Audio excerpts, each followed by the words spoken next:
بسم اللہ الرحمن الرحیم۔ الحمدللہ وحدہ لا شریک لہ والصلاۃ والسلام علی من لا نبی بعد۔ میں نے گزارش کی تھی کہ مسئلہ تقلید کو سمجھنے کے لیے 4 باتوں کا سمجھنا ضروری ہے۔ نمبر 1 تقلید کے دلائل، نمبر 1 تقلید کی تعریف، نمبر 2 تقلید کے دلائل، نمبر 3 تقلید پر ہونے والے شبہات کے جوابات، اور نمبر 4 ترک تقلید کے نقصانات۔ تقلید کے دلائل چل رہے تھے اور اس پر آیات بھی آ چکی ہیں، 2 حدیثیں آ چکی ہیں۔ آج میں تیسری حدیث آپ کی خدمت میں پیش کرتا ہوں۔ یہ سنن ابی داؤد کتاب السنہ باب فی لزوم سنہ۔ حضرت ارباز بن ساریہ رضی اللہ تعالیٰ عنہ فرماتے ہیں، صلی بنا رسول اللہ صلی اللہ علیہ وسلم ذات یومن، ایک دن حضور اکرم صلی اللہ علیہ وسلم نے ہمیں نماز پڑھائی، ثم اقبل علینا، پھر رسول اللہ صلی اللہ علیہ وسلم ہماری طرف متوجہ ہوئے، فوعظنا موعظۃ بلیغہ، آپ نے بڑا عمدہ خطبہ اور واعظ فرمایا، ذرفت منہا العیون، اس سے آنکھیں بہہ پڑیں، ووجلت منہا القلوب، اور دل اس کی وجہ سے تڑپنے لگے۔ فقال قائل، ایک شخص نے عرض کی، یا رسول اللہ، کأن ھذی موعظۃ مودع یا مودع، یہ ایسے آدمی کی نصیحت لگتی ہے جو ہمیں چھوڑ کر جا رہا ہے۔ فماذا تعہد الینا، ہمیں آپ کوئی نصیحت فرما دیجئے۔ رسول اللہ صلی اللہ علیہ وسلم فرمایا، اوصیکم بتقوی اللہ، میں تمہیں اللہ سے ڈرنے کی وصیت کرتا ہوں، والسمع والطاعۃ، دین کی بات کو سننا اور اس پر عمل بھی کرنا، وان عبدا حبشیہ، اگرچہ بات بتانے والا حبشی غلام کیوں نہ ہو۔ بعض کہتے ہیں اس کا مطلب حاکم اگر شریعت کے مطابق بات کرے تو بات سننا۔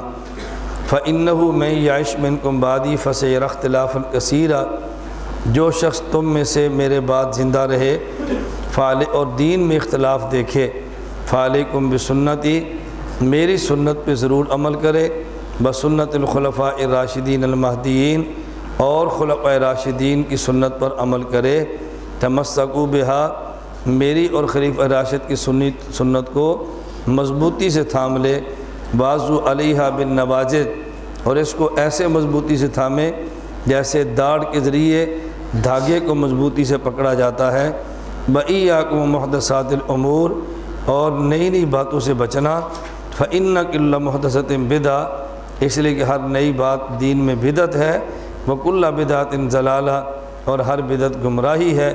اگلی ویسے بعض روایات میں ہے، اور گمراہی انسان کو جہنم میں لے جاتی ہے۔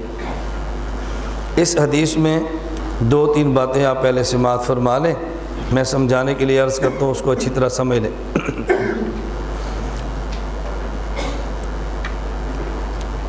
حضور اکرم صلی اللہ علیہ وسلم نے اس حدیث مبارک میں خلفاء راشدین کی اہمیت بیان فرمائی ہے۔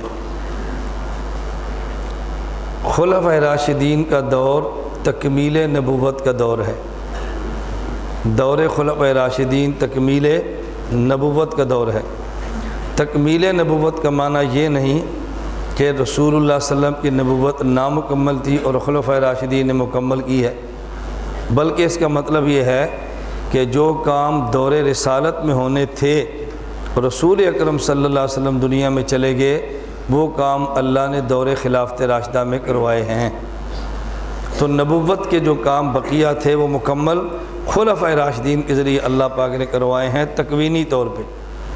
وہ کام رسول اللہ صلی اللہ علیہ وسلم کی مبارک زندگی میں بھی ہو سکتے تھے، لیکن اللہ پاک نے حضور پاک کو اپنے پاس بلا لیا اور خلفاء راشدین سے وہ کام کروائے۔ یہ معنی ہے دور خلافت راشدہ دور تکمیل نبوت ہے۔ معنی سمجھ گئے؟ کسی بھی اصطلاح کو سمجھنا بہت ضروری ہے۔ اگر آدمی اصطلاح کو سمجھے نہ تو پھر بات سمجھ نہیں آتی۔ جیسے میں نے آپ سے کہا تھا، حضرت امیر معاویہ رضی اللہ عنہ کاتب وحی ہے، تو کاتب وحی کا مطلب یہ نہیں جو قرآن لکھے، ورنہ آج بھی تو کتنے کاتب جو قرآن لکھتے ہیں ان کو کاتب وحی کوئی نہیں کہتا۔ کاتب وحی ایک شریعت کی اصطلاح ہے، اور اس کاتب وحی والی اصطلاح کا معنی یہ ہے کہ جو شخص نزول وحی کے دور میں وحی لکھے، اسے شریعت کی اصطلاح میں کہتے ہیں کاتب وحی۔ اب لغوی معنی تو کاتب وحی کا مطلقاً قرآن لکھنے والا ہے نا، لیکن ہر قرآن لکھنے والے کو کاتب وحی نہیں کہتے۔ کاتب وحی ایک شریعت کی اصطلاح ہے، اور اس سے مراد وہ انسان ہے کہ جو وحی کے نازل ہونے کے دور میں وحی کو لکھے، اس شریعت کی زبان میں کہتے ہیں یہ کاتب وحی ہے۔ تو خلافت راشدہ کا دور تکمیل نبوت کا دور ہے، یہ بات ذہن میں رکھ لیں۔ اس پر میں تھوڑی سی بات عرض کرتا ہوں۔ حضور اکرم صلی اللہ علیہ وسلم پہ قرآن کریم تھوڑا تھوڑا کر کے نازل ہوا، اور اللہ کے نبی نے تھوڑا تھوڑا کر کے لکھوایا۔ نبی کریم صلی اللہ علیہ وسلم پر 23 سالہ دور نبوت میں قرآن مکمل نازل ہوا ہے، اور اکٹھا قرآن حضور پر نازل نہیں ہوا۔ تو جب تھوڑا تھوڑا کر کے نازل ہوا تو آپ نے تھوڑا تھوڑا کر کے لکھوانا تھا نا۔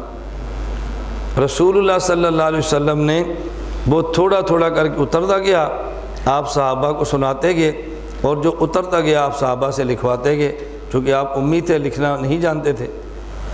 حضرت رسول اللہ صلی اللہ علیہ وسلم کے جانے کے بعد صحابہ کرام رضی اللہ عنہم مجمعین نے اب جو امت کو قرآن دینا ہے، تو حضور کے بعد جو امت ہے ان کو قرآن اکٹھا ملنا ہے یا تھوڑا تھوڑا؟ کیونکہ تھوڑا تھوڑا تو دور گزر گیا نا، اب 23 سالہ دور نبوت میں قرآن مکمل ہو گیا۔ اب بعد والا آدمی تھوڑے قرآن کی بات نہیں کرے گا بلکہ سارے قرآن کی بات کرے گا۔ اب اس کا مطلب یہ ہے کہ رسول اللہ صلی اللہ علیہ وسلم کے دور میں چونکہ تھوڑا تھوڑا نازل ہوا، اس لیے اللہ کے نبی نے تھوڑا تھوڑا کر کے لکھوا دیا۔ صحابہ نے چونکہ امت کو سارا قرآن دینا تھا، اب تھوڑا تھوڑا نہیں لکھوانا تھا بلکہ سارا ایک جگہ پہ جمع کر کے لکھوانا تھا۔ یہ کام صدیق اکبر نے فرما دیا، یہ کام صدیق اکبر نے فرما دیا۔ رسول اللہ صلی اللہ علیہ وسلم نے الگ الگ جگہوں پہ کچھ نہ کچھ قرآن بھی لکھوا کے محفوظ فرما دیا۔ جب ایک جنگ یمامہ میں 700 حفاظ قرآن صحابہ کرام شہید ہوئے، حضرت عمر رضی اللہ عنہ نے عرض کیا کہ اے خلیفۃ الرسول صلی اللہ علیہ وسلم، آپ پورا قرآن ایک جگہ پہ جمع کروا کے لکھوا لیں۔ حضرت ابو بکر صدیق رضی اللہ تعالیٰ عنہ عکس نبوت تھی، ابو بکر صدیق فرمانے لگے اے عمر، جو کام اللہ کے نبی نے نہیں کیا وہ صدیق کیسے کر سکتا ہے؟ اور جب مانعین زکوٰۃ نے کہا ہم زکوٰۃ دیں گے لیکن آپ کو نہیں دیں گے، تو صدیق نے فرمایا کہ جو کام نبی نے کیا ہے اس کو صدیق چھوڑ کیسے سکتا ہے؟ بات سمجھ آ رہی ہے؟ حضرت عمر کو کیا فرمایا کہ جو کام نبی نے نہیں کیا وہ صدیق کر کیسے سکتا ہے، اور مانعین زکوٰۃ سے فرمایا کہ جو کام نبی نے کیا اس کو صدیق چھوڑ کیسے سکتا ہے؟ اَيُنْقَصُ دِينٌ وَأَنَا حَيٌّ، دین میں کمی آ جائے اور ابو بکر زندہ رہ جائے، ایسا نہیں ہو سکتا، دین میں کمی برداشت نہیں کر سکتا۔ حضرت عمر کہہ رہے ہیں خلیفۃ الرسول صلی اللہ علیہ وسلم، دیکھیں حفاظ شہید ہونا شروع ہو گئے ہیں، قرآن کریم الگ الگ لکھا ہوا ہے، اگر ایک جگہ پہ جمع نہ کیا تو امت میں فتنہ پڑ جائے گا۔ بعض کہیں گے یہ قرآن ہے، بعض کہیں گے یہ قرآن ہے، بعض کہیں گے یہ قرآن ہے۔ ہم چاہتے ہیں قرآن ایک جگہ اکٹھا کر لیں تاکہ امت کے پاس تھوڑا تھوڑا نہ جائے، امت کے پاس سارا قرآن اکٹھا چلا جائے۔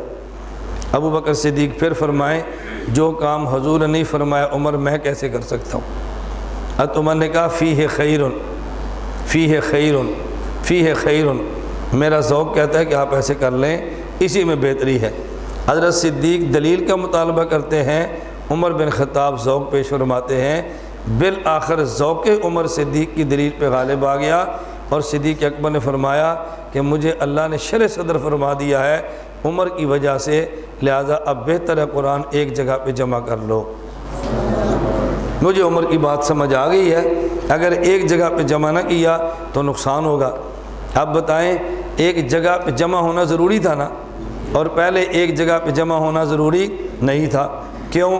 اس لیے کہ جب حضور کو تھوڑا تھوڑا ملا ہے تو تھوڑا تھوڑا لکھنا تھا نا، اور بعد والی امت کو سارا ملنا اکٹھا، تو پھر اکٹھا لکھا ہونا چاہیے تھا۔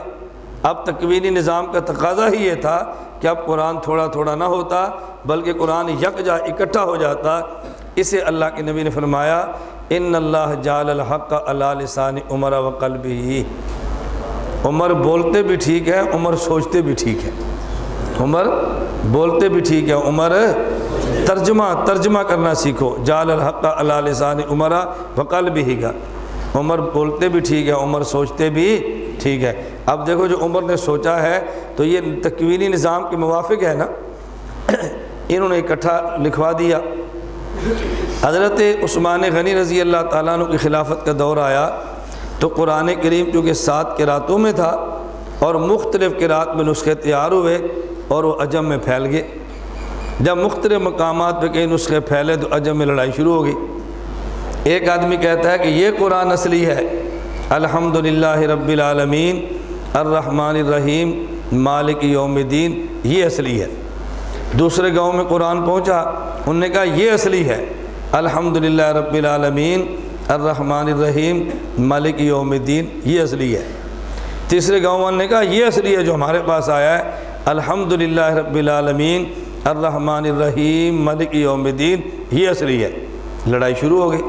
قرآن ایک ہے، قراتیں کئی تھی، اور کئی قراتوں میں جب قرآن لکھ کے پھیلا عجمیوں میں اختلافات شروع ہو گئے. حضرت عثمان بن عفان رضی اللہ تعالیٰ عنہ کو جب یہ مدینہ منورہ شکایت پہنچی تو آپ نے اعلان جاری فرمایا، امر جاری کر دیا، جسے آج کی زبان میں کہتے ہیں آرڈر جاری کیا کہ دنیا میں جتنے نسخے قرآن مجید کے جس کے پاس موجود ہیں وہ سارے نسخے خلافت کے بعد جمع کرا دو. اب نسخے جمع ہو کے مدینہ منورہ آنا شروع ہو گئے. حضرت عثمان غنی نے فرمایا کہ چونکہ 7 قراتوں میں قرآن اترا ہے، 7 قراتوں میں لکھ کے تو مدینہ میں رکھ دو اور ایک قرات پر قرآن پوری دنیا میں عام کر دو تاکہ 7 قراتیں محفوظ بھی ہو جائیں اور عجمیوں میں لڑائی بھی نہ ہو. عجمیوں میں یہ جو کہتے ہیں جامع القرآن ہے، جامع القرآن ہے، عثمان ہے، عثمان ہے، اس کا معنی یہ ہے. جمع تو صدیق اکبر نے کروایا ہے. حضرت عمر کو جامع القرآن، عثمان کو جامع القرآن کیوں کہتے ہیں؟ ان کا مطلب یہ تھا 7 قراتوں پہ قرآن لکھوا کے خلافت میں محفوظ کر لیا اور ایک نسخے کو دنیا میں عام کر دیا. اب عثمان کا کارنامہ کیا ہے کہ قراتیں محفوظ بھی ہو گئی اور امت کو لڑائی سے بھی بچا لیا. یہ عثمان غنی کا کام ہے رضی اللہ تعالیٰ عنہ. حضرت عثمان کے مزاج میں صلح تھی نا، اللہ نے ان سے کام ہی وہ لیا کہ جو صلح کا سبب بنا ہے. اب میں بات سمجھانے لگا ہوں کہ یہ جو کام ہے اللہ کے نبی کے دور میں بھی ہو سکتا تھا کہ حضور اکرم صلی اللہ علیہ وسلم قرآن ایک جگہ پہ جمع کراتے اور 7 قراتوں کے 7 نسخے مدینہ میں رکھ لیتے اور ایک نسخہ دنیا میں عام فرما دیتے. یہ ہو سکتا تھا مگر ایسے ہوا نہیں. میں کہتا ہوں اللہ نے ایسے کرایا نہیں، یہ بتانے کے لیے کہ جس طرح نبی کے دور میں تھوڑا تھوڑا قرآن لکھا گیا تو وہ بھی حجت ہے، صدیق کے دور میں یکجا لکھا گیا تو یہ بھی حجت ہے، اور عثمان کے دور میں جو قراتیں مدینہ میں رکھ کے ایک قرات کو دنیا میں عام کر کے سب کو مصحف عثمانی پہ جمع کر دیا گیا، یہ بھی حجت ہے. تو جو کام نبی کے دور میں ہونا چاہیے تھا وہ تکوینی طور پہ خلفائے راشدین کے دور میں کرا کر بتا دیا کہ جس طرح پیغمبر کی سنت ضروری ہے خلیفہ راشد کی سنت بھی ضروری ہے. جس طرح یہ ضروری ہے اس طرح وہ بھی ضروری ہے. ایک بات اس حوالے سے اچھی طرح سمجھ لیں، میں اکثر اس کا بیان میں تذکرہ کیا کرتا ہوں کہ جب کلام اللہ پہ تکلم اللہ کریں تو پھر کلام بنتا ہے، اور جب اللہ کے نبی پڑھیں تو پھر قرآن بنتا ہے، اور جب صحابہ لکھے تو پھر کتاب بنتی ہے. نہ لوگوں نے کلام اللہ پر اعتراض کیا ہے نہ قرآن پہ کیا ہے، اعتراض کتاب پہ کیا ہے جو صحابہ نے لکھا ہے. جو نبی پاک نے دیا اس پہ اعتراض نہیں ہے، جو نبی پاک کو خدا نے دیا اس پہ اعتراض نہیں ہے. کہتے ہیں جو اللہ نے دیا وہ بھی ٹھیک تھا، جو نبی پاک نے دیا وہ بھی ٹھیک تھا، جو انہوں نے ہمیں دیا نا اس میں کمی بیشی کر دی گئی ہے، اعتراض اس پر ہے. اور عجیب بات یہ ہے کہ جس پر اعتراض ہونا تھا اسی کا اللہ نے قرآن میں دفاع فرما دیا ہے. اگر کوئی چیز قریب ہو تو عربی میں کہتے ہیں حاذا، اور اگر دور ہو تو کہتے ہیں ذالکا. چیز سامنے ہو تو حاذا اور چیز غائب ہو تو ذالکا. جب قرآن کریم سامنے ہے اللہ پاک کو فرمانا چاہیے الف لام میم ھذا الکتاب لا ریب فیہ، اس کتاب میں کوئی شک نہیں. ھذا نہیں فرمایا بلکہ ذالک الکتاب لا ریب فیہ فرمایا کہ اس کتاب میں کوئی شک نہیں. یہ اس کی بجائے اس کیوں فرمایا؟ یہ بتانے کے لیے کہ جس طرح وہ کلام جو اللہ نے تکلم فرمایا لا ریب فیہ ہے، جو نبی پاک نے پڑھا لا ریب فیہ ہے، تو جو صدیق نے لکھوایا وہ بھی لا ریب فیہ ہے۔ جس طرح ذالک الکلام لا ریب فیہ ہے، ذالک القرآن لا ریب فیہ ہے، ذالک الکتاب لا ریب فیہ ہے۔ کلام اللہ کو لا ریب سارے مانتے ہیں، قرآن کو سارے مانتے ہیں، لیکن جو صحابہ نے لکھا ہے نا جسے کتاب کہتے ہیں، شک اس میں تھا تو خدا نے ذالک الکلام لا ریب نہیں فرمایا، اس کو تو مانتے ہیں۔ ذالک القرآن لا ریب نہیں فرمایا، اسے مانتے ہیں۔ جس میں اشکال تھا اس پر فرمایا ذالک الکتاب لا ریب فیہ، جو صدیق کو لکھوائے گا اس پر بھی تم نے شک نہیں کرنا، اس پر بھی تم نے شک نہیں کرنا۔ ایک مولوی صاحب تھے تو قرآن کریم کا ترجمہ پڑھانے لگے اور شاگرد پڑھ رہا تھا، انہوں نے کہا الف لام میم ذالک الکتاب لا ریب فیہ۔ انہوں نے کہا مشکل بات آئے گی تو مجھ سے پوچھ لینا۔ اب پورا رکوع گزر گیا، استاد نے تقریر کی نہیں، طالب علم کے دل کرے میں کوئی سوال پوچھوں، تو طالب علم نے کہا استاد جی ایک سوال ہے۔ فرمایا بتاؤ۔ اس نے کہا قرآن کریم میں ذالک الکتاب لا ریب فیہ، اس قرآن میں کوئی شک نہیں ہے، تو لوگ اس میں شک تو کرتے ہیں نا؟ میں کہا ہوں، تو شک نہ کرنا، وہاں تو شک نہ کرنا۔ اس نے کہا استاد جی میں شک نہیں کرتا، میں کہتا ہوں قرآن میں کہ اس میں شک نہیں ہے، لوگ کرتے ہیں۔ میں نے کہا ہے نا تو نے شک نہیں کرنا۔ اس نے کہا جی مجھے تو شک نہیں ہے، میرے سوال کا جواب دو۔ تو انہوں نے کہا میں غلط کہہ رہا ہوں۔ پھر وہی بات استاد کے سامنے بیٹھ کے شک ہے، جب میں کہتا تو شک نہیں کرنا، پھر شک کا کیا مطلب ہے؟ تو اس طرح تو شکوک دور کرنے سے شکوک نہیں نہ ہوتے۔ جب ایک کو شک پیدا ہوا ہے، اعتراض ہے، تو اس کے اعتراض کی وضاحت کریں نا۔ ذالک الکتاب لا ریب فیہ۔ دوسری مثال سمجھیں، مسیلمہ کذاب نے دعوی نبوت ابو بکر صدیق رضی اللہ تعالی عنہ کے دور میں کیا یا حضور پاک کے دور میں؟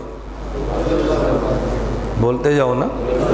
مسیلمہ کذاب نے حضرت رسول اللہ صلی اللہ علیہ وسلم کے دور میں دعوی نبوت کیا اور مدعی نبوت کی سزا قتل ہے، تو قتل حضور کے دور میں ہونا چاہیے تھا نا، لیکن حضور کے دور میں نہیں قتل ہوا، بلکہ صدیق کے دور میں قتل ہوا۔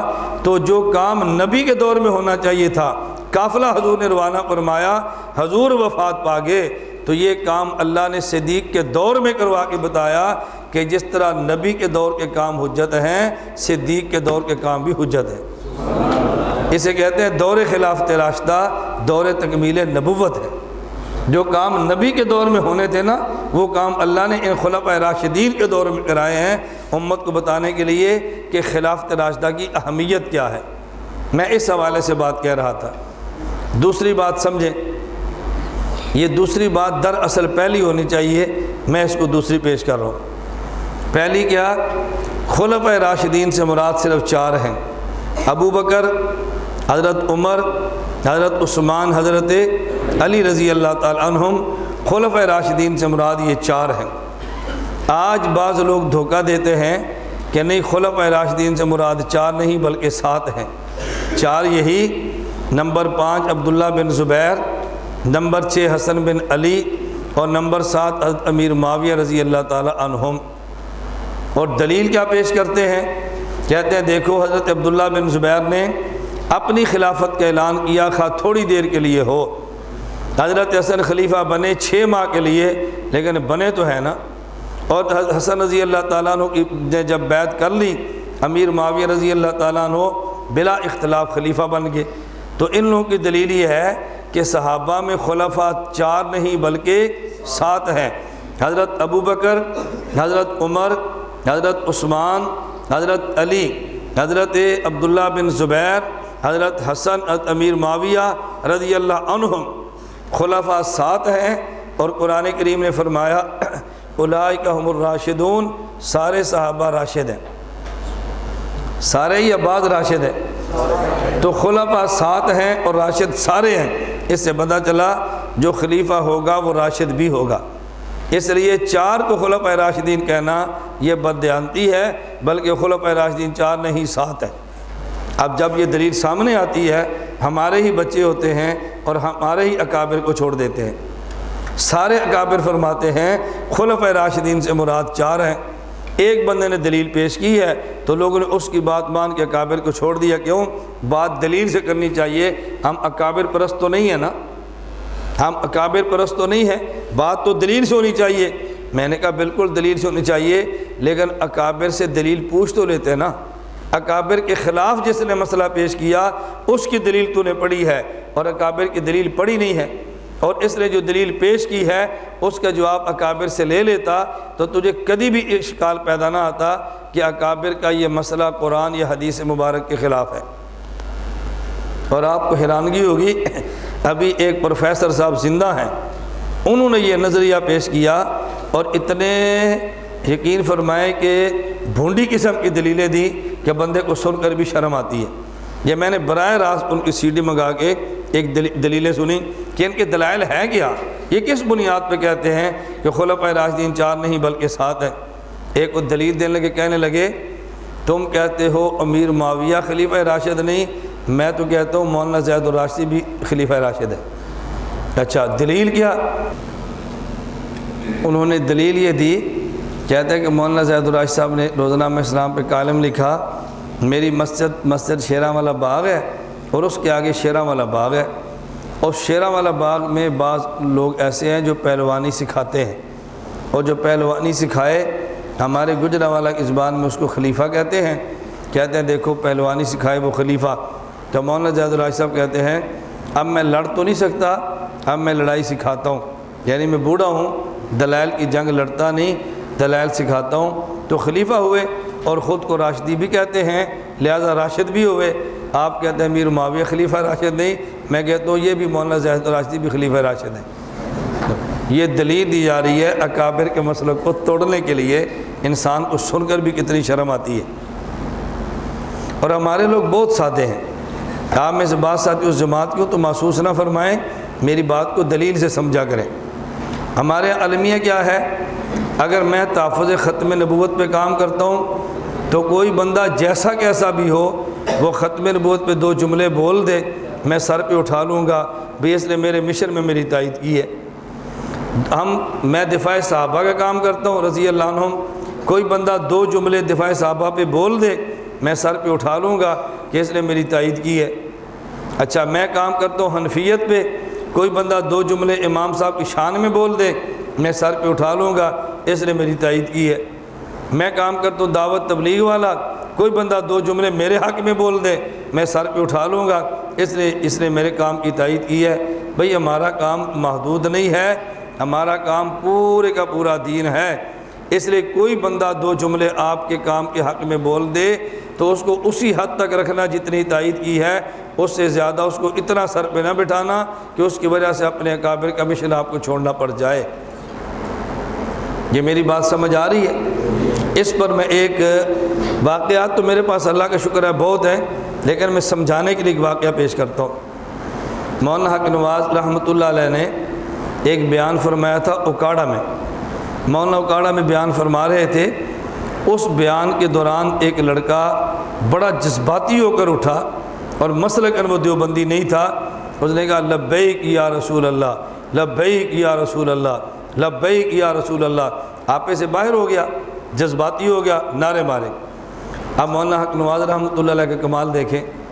مولانا نے عین اس موقع پر فرمایا، آپ مارکیٹ میں لے کر تقریر اکاڑا والی کیسٹ سن لے. مولانا فرمانے لگے، توجہ رکھنا، مولانا فرمانے لگے لبیک یا رسول اللہ کا مطلب یہ ہے کہ میرا دوست اپنے نبی کے لیے کفن باندھ اور میدان میں اتر، میں یہ تعویل کر کے تیرا ایمان بچا جاؤں گا کہ تیرا مطلب یہ ہے کہ میں نے یا رسول اللہ یہاں کہا ہے اور فرشتے نے پہنچا دیا ہے. اس کی تائید نہیں کی، یہ نہیں کہا بالکل ٹھیک کہتا ہے، بالکل بچے نے سچ کہا، یہ میرا نہ فوراً اپنا عقیدہ بیان کر دیا، میں یہ تعویل کر کے تیرا ایمان بچا جاؤں گا کہ تو نے یا رسول اللہ یہاں کہا ہے اور فرشتے نے پہنچا دیا ہے. تو مولانا عین جذبات میں آ کر بھی مغلوب نہیں ہوئے، جو اپنا موقع تو اس کو وہیں رکھا ہے. ہمارا علم یہ کہ کوئی بندہ تھوڑی سی، ہم یا مرکز میں کام کر رہے ہیں، ہماری تائید میں بہت لوگ بولتے ہیں، کبھی غیر مقلد بھی آتے ہیں، کبھی بریلوی بھی. آپ حیران ہوں گے، مناظر ان کے کئی بار گزرتے، خطبہ یہاں پر آتے ہیں، ہم اکرام بھی کرتے ہیں، چائے بھی پلاتے ہیں، ہمارے مہمان ہیں، لیکن اس وجہ سے ان کو سر پہ نہیں بٹھاتے کہ ہماری حق میں 2 جملے کہہ دیے۔ ہمیں اپنے موقف کی صداقت پہ اتنا یقین ہونا چاہیے کہ پورا جہان مخالف ہو جائے، ہمارے پاؤں نہ لڑکھڑائے، اور جہان میں ایک پورا جہان ہمارے مخالف ہو جائے اور ایک بھی ہمارا پاؤں لڑکھڑائے اور سارا جہان موافق ہو جائے، ہم جہان کی وجہ سے اپنے مسلک کی بات نہ کریں، اپنے اکابر اور قوت دلیل کی بنیاد پہ بات کریں۔ اپنا ذہن بناؤ، تھوڑا سا دماغ بناؤ۔ ایک آدمی تھوڑی سی تائید کرتا ہے، ہم سارے بچے اس کی گود میں رکھ دیتے ہیں۔ اب اس کی مسئلے میں کنونشن ہمارے بچوں کا ہو رہا ہے اور وہ ذہن سازی ہمارے خلاف کر رہا ہے۔ ہم خوش کیوں ہیں؟ اس پروفیسر نے شان صحابہ پہ بات کی ہے، بندہ ہمارا ہے، لہذا اپنے بچے اس کو دے دیے اور اس نے غلط نظریات ہمارے بچوں کو سمجھانے شروع کر دیے۔ ہم ایسا ہرگز نہیں کریں گے۔ بات ٹھیک ہے غلط ہے؟ ہم ایسا ہرگز نہیں کریں گے۔ بالکل آپ اس کی تائید کرتے ہیں نا، اتنی جلدی متاثر نہ ہوا کریں۔ میں آپ سمجھانے لگا ہوں، انہوں نے کہا جی خلفائے راشدین 7 ہیں اور دلیل یہ بیان فرما دی۔ میں آپ کی خدمت میں ایک سوال کرتا ہوں، سارے صحابہ جنتی ہیں یا نہیں؟ دلیل قرآن کریم میں ہے وَكُلًّا وَعَدَ اللَّهُ الْحُسْنَى۔ اچھا جب سارے صحابہ جنتی ہیں تو آپ 10 کو جنتی کیوں کہتے ہیں؟ 10 مبشرہ بالجنہ۔ اب کوئی بندہ کہے یہ 10 مبشرہ کی اصطلاح قرآن کے خلاف ہے، جب قرآن سب کو جنتی کہتا ہے تو آپ 10 کو جنتی کیوں کہتے ہیں؟ جیسے لوگوں نے کہا 4 کو خلفائے راشدین کہنا اولئک هم الراشدون قرآن کے خلاف ہے، تو پھر میں پوچھتا ہوں 10 کو 10 مبشرہ بالجنہ کہنا کلًا وعد اللہ الحسنہ پورے قرآن کے خلاف ہے نا؟ آپ 10 کو جنتی کیوں کہتے ہیں؟ آپ اس کا جواب یہ دیں گے کہ کلًا وعد اللہ الحسنہ کا معنی یہ ہے کہ سارے صحابہ جنتی ہیں، اس میں اللہ نے نام لیے بغیر سب کو جنتی فرمایا ہے۔ کلًا وعد اللہ کا مصداق سارے صحابہ ہیں، اور 10 مبشرہ بالجنہ سے مراد وہ صحابہ جن کا نام لے کر اللہ کے نبی نے ایک ہی مجلس میں جنت کی بشارت دی ہے، وہ سارے نہیں، وہ 10 ہیں۔ وہ سارے نہیں، کلًا وعد اللہ سے پتہ چلا کہ سارے جنتی ہیں، لیکن جن کا نام لے کر ایک مجلس میں جنتی ہونے کی بشارت دی ہے وہ سارے نہیں، وہ 10 ہیں۔ تو 10 مبشرہ بھی ٹھیک ہے اور کلًا وعد اللہ بھی ٹھیک ہے۔ اب بات سمجھیں، ہم کہتے ہیں سارے صحابہ راشد ہیں، لیکن خلفائے راشدین کون ہیں؟ قرآن کریم میں ہے وعد اللہ الذین آمنوا منکم وعملوا الصالحات لیستخلفنہم فی الارض۔ اس آیت استخلاف میں صحابہ میں سے جن سے خلافت کا وعدہ ہے وہ سارے نہیں بلکہ وہ 4 ہیں۔ منکم کا لفظ بتا رہا ہے، یہ من تبعیضیہ ہے۔ خدا نے سب سے خلافت کا وعدہ نہیں کیا کہ سارے صحابہ کو میں خلافت دوں گا، ان میں سے بعض کو دوں گا۔ وہ بعض کون ہیں؟ وہ 4 ہیں۔ راشدون سے پتہ چلا کہ راشد سارے ہیں، لیکن جن سے خلافت کا وعدہ وہ سارے نہیں بلکہ وہ 4 ہیں۔ اب بات سمجھ آ گئی ہے؟ کلًا وعد اللہ الحسنہ سارے جنتی ہیں، لیکن ایک مجلس میں جن کو بشارت دی وہ 10 ہیں۔ راشدون سارے ہیں، اور جن 4 سے خلافت کا جن سے خلافت کا وعدہ آیت استخلاف میں کیا وہ سارے نہیں بلکہ وہ 4 ہیں۔ اس لیے اولئک هم الراشدون سے پتہ چلا کہ خلفائے راشدون سے مراد یہ 4 خلفاء ہیں، اس مراد تمام خلفاء راشدین تمام خلفاء مراد نہیں ہیں۔ بعض لوگوں نے عنوان بدل دیا، رافضیوں نے کہا نہیں 4 نہیں 1 ہے، انہوں نے کہا 4 نہیں 7 ہیں، اور رافضیوں نے کہا 4 نہیں 1 ہے۔ ایک نے کمی کر دی ہے اور ایک نے اضافہ کر دیا ہے، اس لیے ہم نے کہا کمی کرے تو الہاد والا اور اضافہ کرے تو بدعات والا، کمی اور اضافہ نہ کرے تو اہل سنت والجماعت والا۔ رافضیوں نے کہا کہ نہیں، حضرت علی رضی اللہ تعالیٰ عنہ خلیفہ راشد اور خلیفہ اول ہیں۔ دلیل کیا ہے؟ اس لیے کہ علی رضی اللہ تعالیٰ عنہ کا رسول اللہ صلی اللہ علیہ وسلم سے ایمان کا رشتہ بھی ہے اور جان کا رشتہ بھی ہے، جسم اور جان کا، خون کا رشتہ بھی ہے اور ایمان کا رشتہ بھی ہے، اس لیے جو حق علی کا وہ کسی اور کا نہیں ہے۔ ہم نے کہا تمہاری دلیل کو مان لیا جائے تو پھر یہ 4 لوگ وہ ہیں کہ جن کا نبی سے رشتہ ایمان کا بھی ہے اور نبی سے رشتہ خون اور جان کا بھی ہے۔ کیا مطلب؟ اللہ کے نبی نے ان میں سے 2 سے بیٹیاں لی ہیں اور 2 کو بیٹیاں دی ہیں۔ ان میں سے ابو بکر عمر سے بیٹیاں لی ہیں اور عثمان اور علی رضی اللہ عنہم کو بیٹیاں دی ہیں۔ تو جن سے بیٹی لیں وہ سسر بنتا ہے اور جن کو بیٹی دیں وہ داماد بنتا ہے۔ سسر کی حیثیت باپ کی ہے، داماد کی حیثیت بیٹے کی ہے۔ باپ پہلے ہوتا ہے اور بیٹا بعد میں ہوتا ہے۔ پتہ چلا ابو بکر عمر کا نمبر پہلے ہے، عثمان علی کا نمبر بعد میں ہے۔ پھر ابو بکر عمر یہ دونوں سسر تھے، لیکن ان میں صدیق بڑے ہیں اور عمر چھوٹے ہیں، لہذا صدیق کا نمبر 1 ہے، عمر کا نمبر 2 ہے۔ اور 2 داماد بنتے تھے، ان میں عثمان بڑے ہیں، علی چھوٹے ہیں۔ عثمان دورے ہیں، علی اکارے ہیں، لہذا عثمان کا نمبر 3 ہے، علی کا نمبر 4 ہے۔ تو ترتیب یہ بتا رہی ہے، تمہاری دلیل لے لیں پھر بھی یہ ترتیب ہے، اور ہماری دلیل لے لیں پھر بھی یہی ترتیب ہے۔ تو رسول اللہ صلی اللہ علیہ وسلم فرمایا اگر میرے جانے کے بعد میرے دین میں اختلاف دیکھو فعلیکم بسنتی وسنت الخلفاء الراشدین المہدیین، تو پھر اختلافات تم نے میری سنت سے دور کرنے ہیں، اور اگر میری سنت سے اختلاف دور نہ ہو تو پھر خلیفہ راشد کی سنت سے اختلافات کو دور کرنا ہے۔ یہاں ایک بات اور سمجھ لیں، رسول اللہ صلی اللہ علیہ وسلم نے فعلیکم بسنتی فرمایا، فعلیکم بحدیثی نہیں فرمایا۔ معلوم ہوتا ہے اختلافات کا حل حدیث سے نہیں ہوگا بلکہ اختلافات کا حل سنت سے ہوگا۔ اس کی وجہ 2-3 باتیں لکھ لیں۔ اس کی وجہ یہ ہے کہ ایک ہی مسئلے پر 2 حدیثیں تو ہو سکتی ہیں، لیکن ایک ہی مسئلے پر 2 سنتیں نہیں ہو سکتی۔ ایک مسئلے پر 2 حدیثیں ہو سکتی ہیں، لیکن ایک مسئلے پر 2 سنتیں نہیں ہو سکتی۔ نمبر 2، حدیث صحیح بھی ہو سکتی ہے، ضعیف بھی ہو سکتی ہے، لیکن سنت ہمیشہ صحیح ہوتی ہے۔ سنت میں یہ تقسیم نہیں کبھی سنت صحیح ہو اور کبھی سنت ضعیف ہو۔ یہ صحت اور ضعف کی تقسیم احادیث میں تو چلتی ہے، لیکن صحت اور ضعف کی تقسیم سنت میں نہیں چلتی۔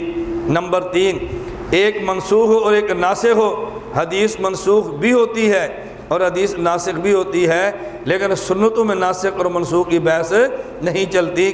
اس لیے اللہ کے نبی نے فعلیکم بسنتی فرمایا ہے، فعلیکم بحدیثی نہیں فرمایا۔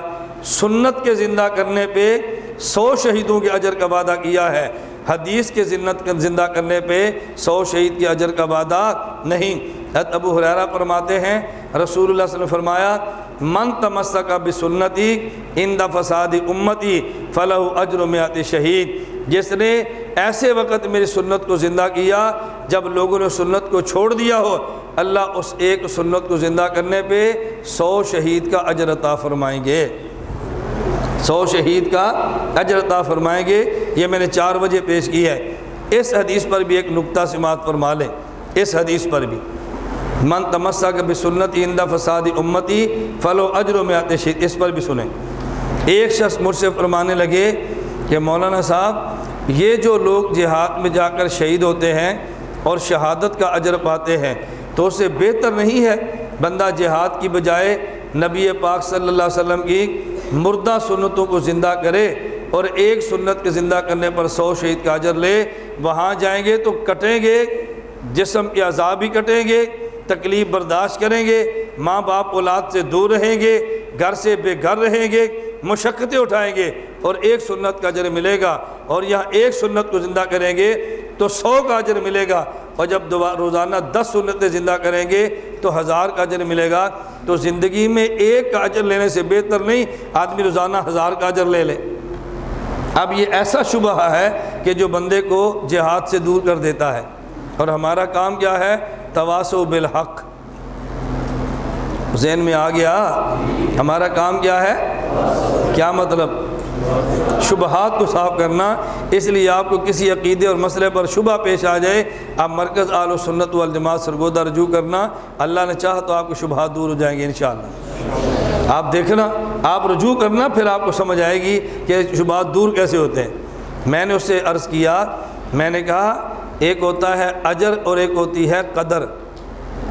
ایک ہے لفظ اجر اور ایک ہے لفظ اجر الگ چیز ہے، قدر الگ چیز ہے۔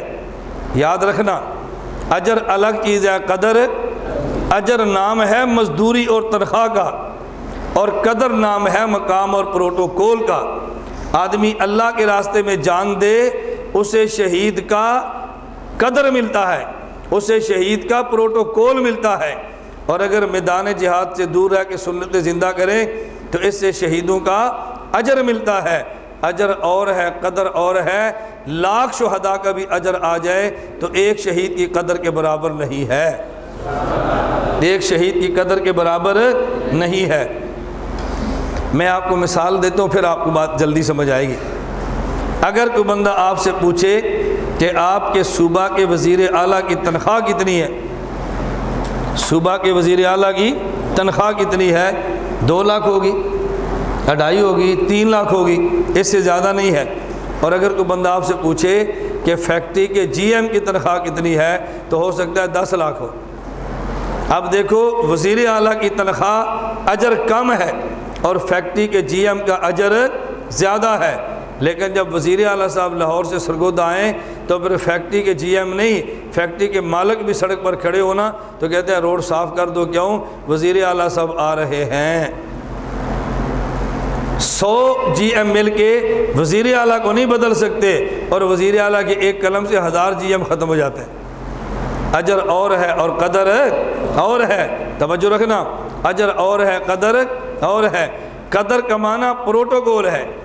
یہ جو آدمی میدان جہاد سے دور رہ کے سنتیں زندہ کرے، اس کو لاکھ شہیدوں کا اجر تو مل جائے گا، لیکن قیامت کے دن اللہ کو یہ نہیں کہہ سکتا یہ جو بندہ جہنم میں ہے نا، اللہ اس کو جنت میں نکال، میرا دل کرتا ہے جنت میں چلا جائے، یہ کہے اور نکل جائے، ایسا مشکل ہے۔ اور 70 آدمی جو جہنم کے مستحق ہوں گے، شہید کہے گا اللہ اس کو نکال دے، اللہ فرمائیں گے اس کو مان لو، کیوں؟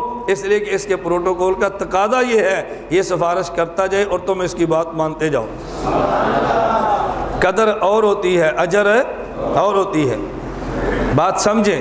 حدیث مبارک میں ہے، میدان معاشر میں جب اس امت کا شہید آئے گا، اگر حضرت ابراہیم خلیل اللہ علیہ السلام جیسا نبی بھی راستے میں ہوگا تو فرشتے کہیں گے راستہ صاف کر دو، حضور کی امت کا شہید آ رہا ہے۔ یہ شہید کا مقام ہے، شہید کا مقام اور ہے، شہید کی مزدوری اور ہے۔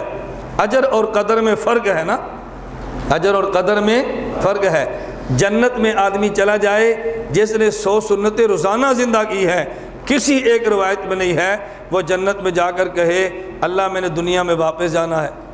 اور وہ شہید جو دنیا میں نماز بھی نہیں پڑھتا تھا، چہرے پہ داڑھی نہیں تھی اور فاسق قسم کا آدمی تھا، میدان جنگ میں کٹ گیا اور جنت میں گیا، اس نے اللہ سے تمنا کرنی ہے اللہ میرا دل کرتا ہے واپس جاؤں، کیوں؟ اس آدمی نے اپنے اجر کو دیکھا ہے اور اس انسان نے اپنی قدر کو دیکھا ہے۔ قدر اور چیز ہوتی ہے، اجر اور چیز ہوتی ہے۔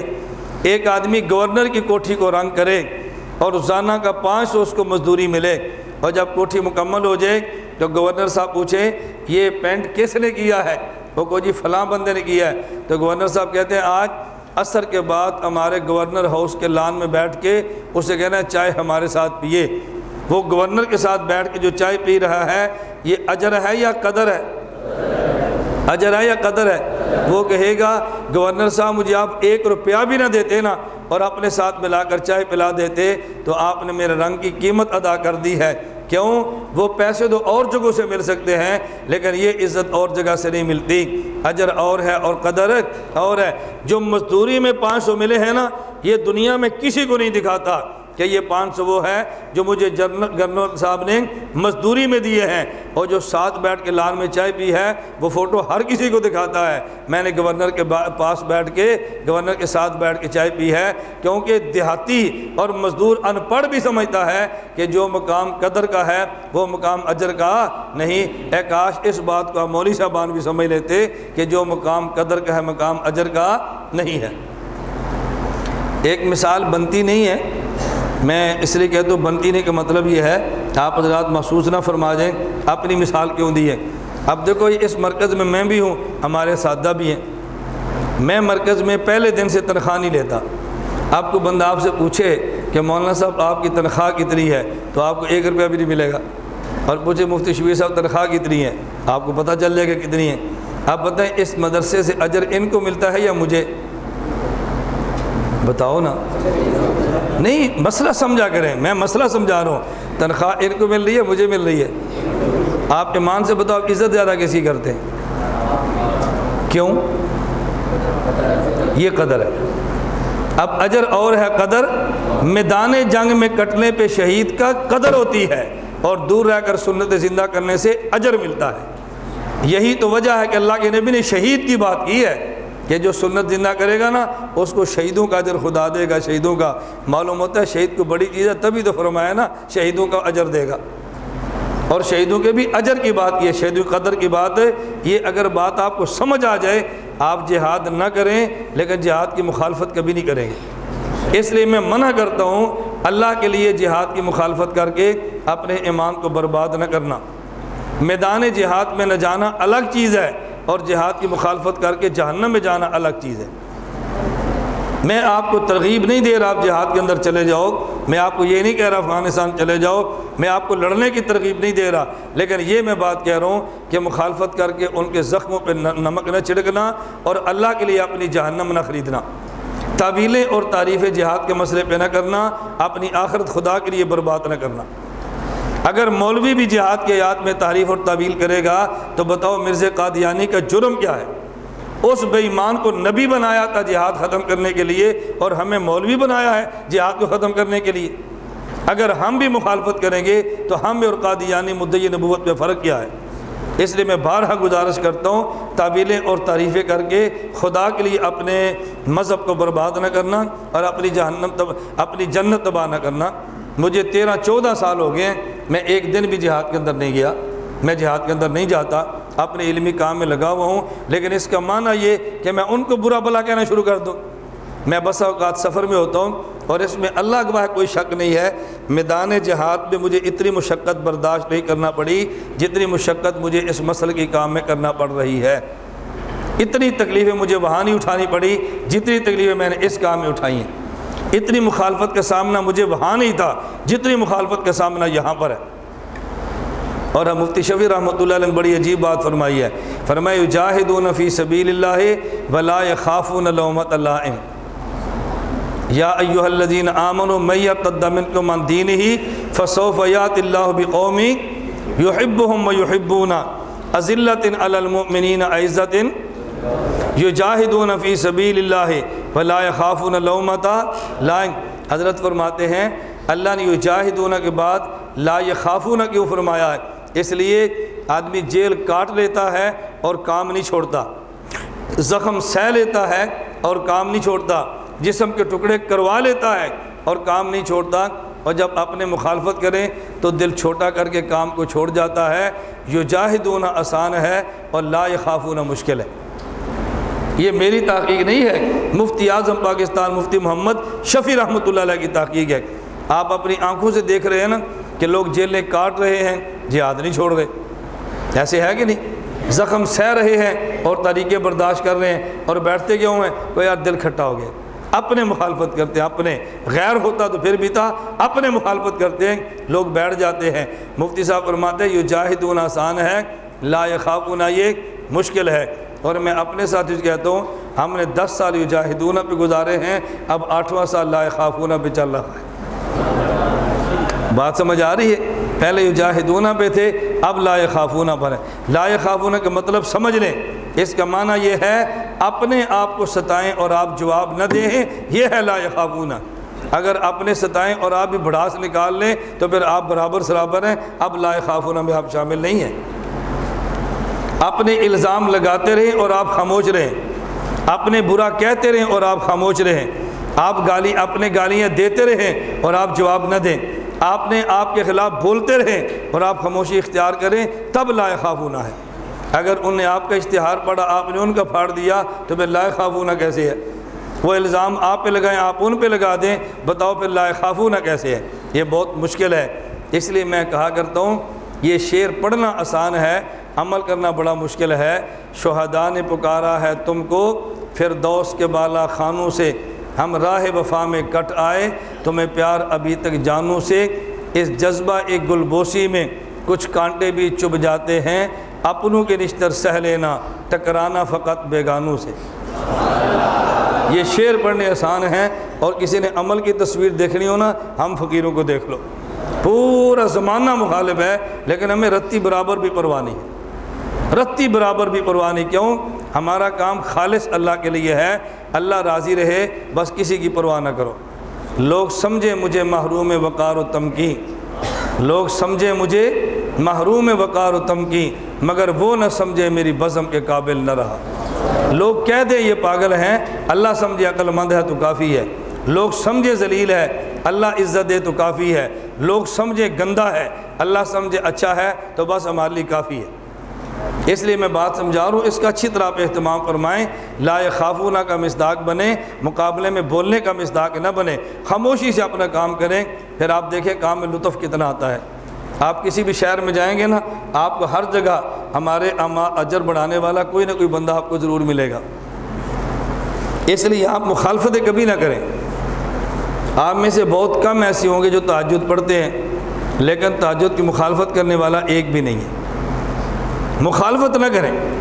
ایک طالب علم اٹھ کے تہجد پڑھتا ہے، اس کا مذاق نہ اڑائیں، بڑا صوفی بنا ہوا ہے، بڑا نیک بنتا پھرتا ہے، وہ یار اللہ قبول فرمائے بہت اچھا آدمی ہے، دیکھو میں سویا اور یہ رات کو نفل پڑھتا ہے۔ آپ جہاد نہیں کر سکتے، لیکن جو کرتا ہے اس کے عیب تلاش نہ کریں اللہ کے لیے۔ یہ امتی لوگ ہیں، نبی نہیں ہیں۔ امتیوں کے اندر کوتاہیاں ہو جاتی ہیں، جب ان کی کوتاہیاں اللہ معاف کرنے کا وعدہ فرما چکے ہیں تو پھر آپ اس کو معاف کرنے کی بات کیوں نہیں کرتے؟